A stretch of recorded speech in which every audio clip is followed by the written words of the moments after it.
प्रधानमंत्री नरेंद्र मोदी मुख्य सचिवानां प्रवर्तमाने त्रिदिवसीये राष्ट्रीय सम्मेलने अध्यक्षतां कुर्यात्। एतस्मिन् सम्मेलने सरलतया योजनाः सामान्य लोकान् यावत् प्रापणाय सहैव सेवा वितरणे गुणवत्ताम् आनेतुं भवेत् चर्चा।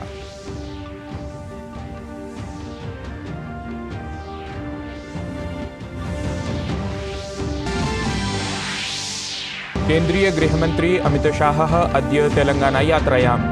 हैदराबाद इत्यत्र भाजपा दलीयस्य उपवेशनस्य करिष्यति अध्यक्षताम्। आगामि लोकसभा निर्वाचनाय दलस्य रणनीतिविषयिणी भवेत् तत्र चर्चा।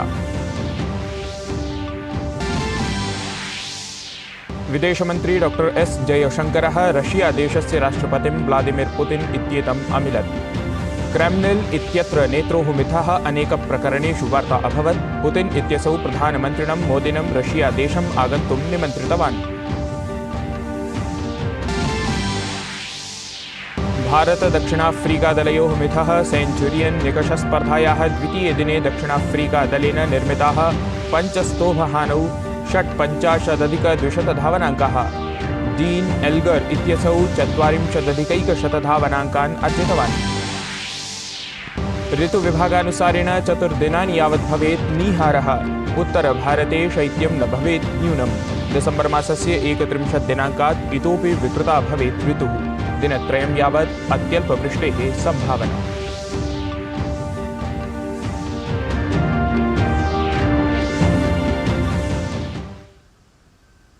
अभिवादये, अहमस्मि गवीशद् द्विवेदी। अत्र भवतां सर्वेषां स्वागतं डीडी न्यूज़ वार्ता प्रसारणे। अथ वार्ताः विस्तरेण।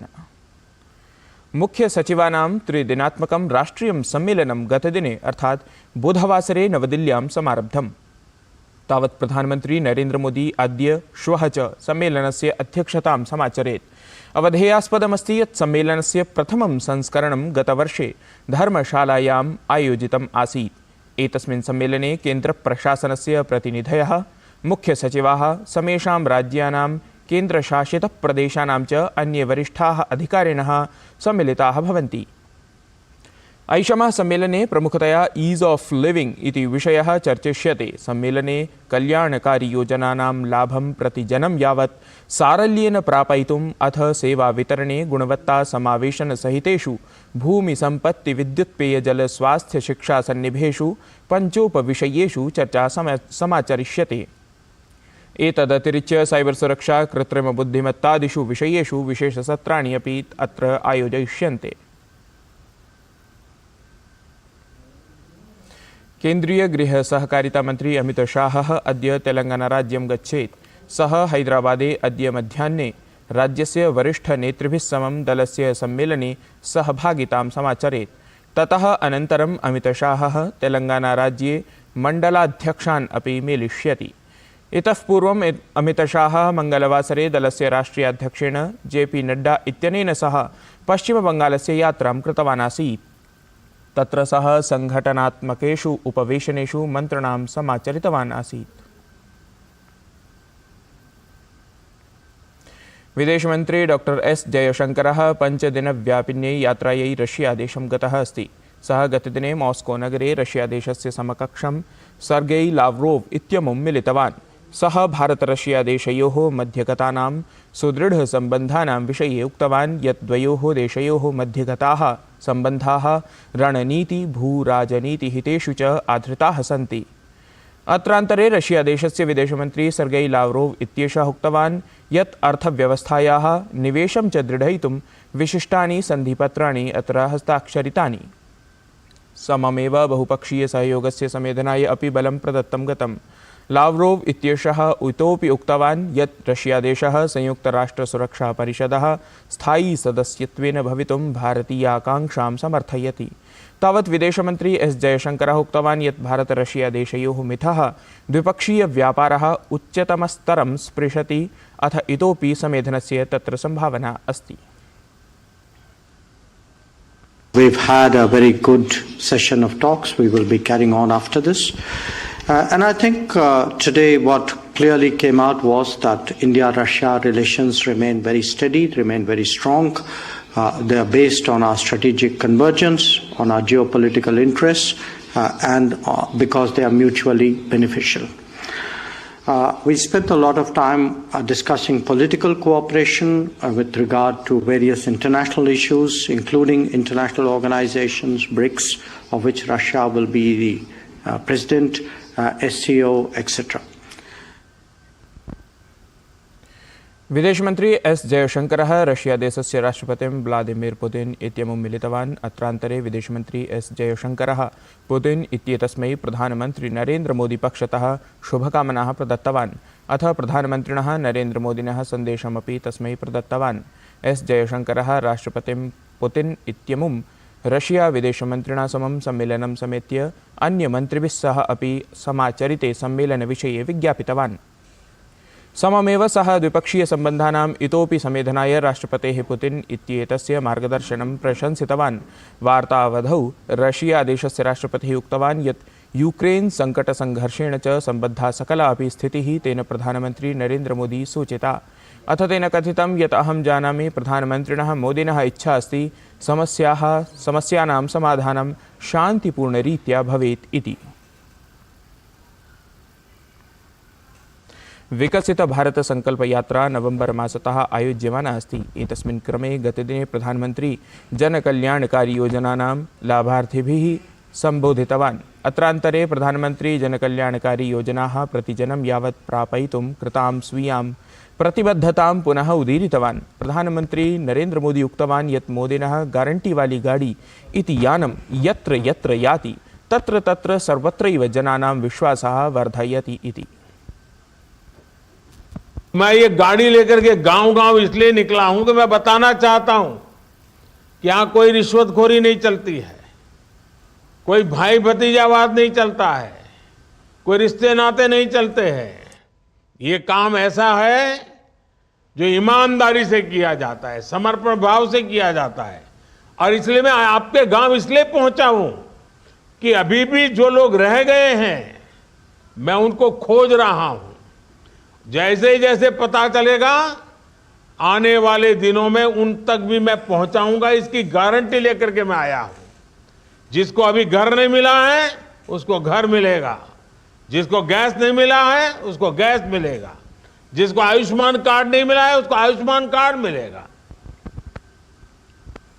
महिला शक्तीकरण दिशि विधीयमानानां प्रयासानां विषये प्रधानमन्त्री उक्तवान् यत् ग्रामीणमहिलाः स्वीयम् आजीविकावसरं प्राप्नुवन्तु, तदर्थं प्रशासनेन बृहत्तमम् अभियानं सञ्चाल्यते। प्रधानमन्त्री प्रतिपादितवान् यत् गतेषु वर्षेषु देशे प्रायः 10 कोटि संख्याकाः महिलाः, भगिन्यः, पुत्र्यः च स्वयं सहायता समूहेन संयुक्ताः जाताः। बीते वर्षों में देश में लगभग 10 करोड़ बहनें, बेटियां, दीदियां सेल्फ हेल्प ग्रुप से जुड़ी हैं। इन बहनों बेटियों को बैंकों के द्वारा 7.5 लाख करोड़ रुपए, यह आंकड़ा अखबार में कभी आपने पढ़ा नहीं होगा। इस देश में सेल्फ हेल्प ग्रुप की दीदियों को बैंकों के माध्यम से 7.5 लाख करोड़ रुपए उनके हाथ में आना, इसकी मदद हो जाना, यानी कितना बड़ा क्रांति भरा काम हो रहा है।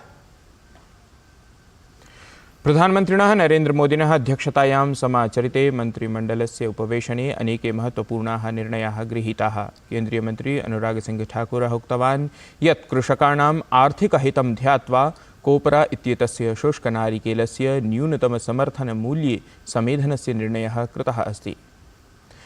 तत्रैव अनुराग सिंह ठाकुरः इतोपि प्रतिपादितवान् यत् बिहारे दीघातः सोनपुर जनपदस्य गङ्गानद्याः उपरि 6-स्तरीयः सेतुनिर्माणपरः निर्णयः गृहीतः अस्ति। एतत् कार्यं 42 मासेषु एव सम्पूरयिष्यते इति। पंडित जसराज इत्येतस्य हैदराबाद संगीत समारोहस्य 50 वर्षाणि सम्पूरितानि।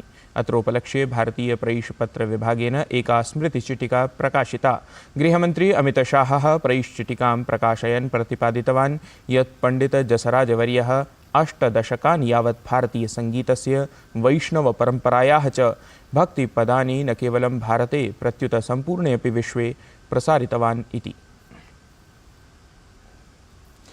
जनवरी मासस्य 22 दिने आयोक्ष्यमाणस्य श्रीरामचन्द्रमन्दिरस्य प्राणप्रतिष्ठा समारोहात् पूर्वं श्रीरामजन्मभूमितीर्थक्षेत्रस्य महासचिवः चम्पतरायः श्रीरामजन्मभूमिमन्दिरस्य मानचित्रस्य विषये विस्तृतां सूचनां ज्ञापितवान्। सः एतदपि विज्ञापितवान्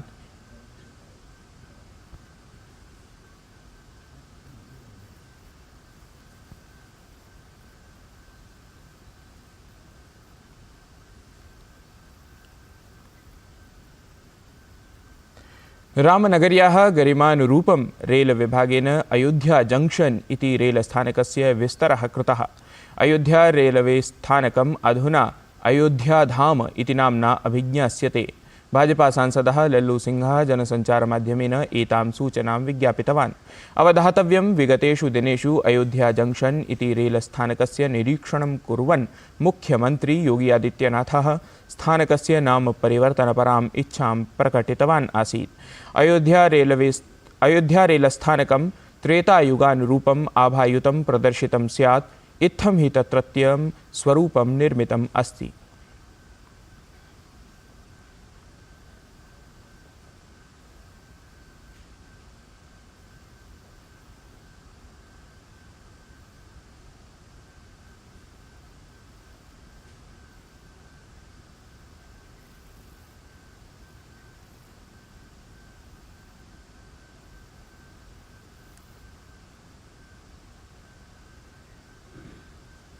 ऋतुविभागानुसारेण प्रवर्तमानमासस्य 31 दिनाङ्कं यावत् जम्मू कश्मीर, लद्दाख, हिमाचल, उत्तराखण्ड, उत्तरप्रदेश, पूर्वी राजस्थान, मध्यप्रदेश, छत्तीसगढ़, विदर्भ राज्येषु वृष्टेः सम्भावना अस्ति।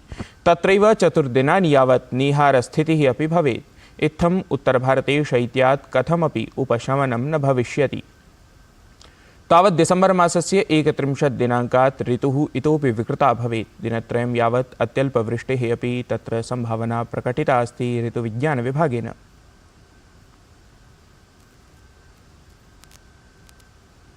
भारत-दक्षिणाफ्रीकादलयोः मिथः सेञ्चुरियन् निकषस्पर्धायाः द्वितीये दिने दक्षिणाफ्रीकादलेन 5 स्तोभहानौ 56,200 धावनाङ्काः निर्मिताः। डीन् एल्गर इत्यसौ 40,100 धावनाङ्कान् अर्जितवान्।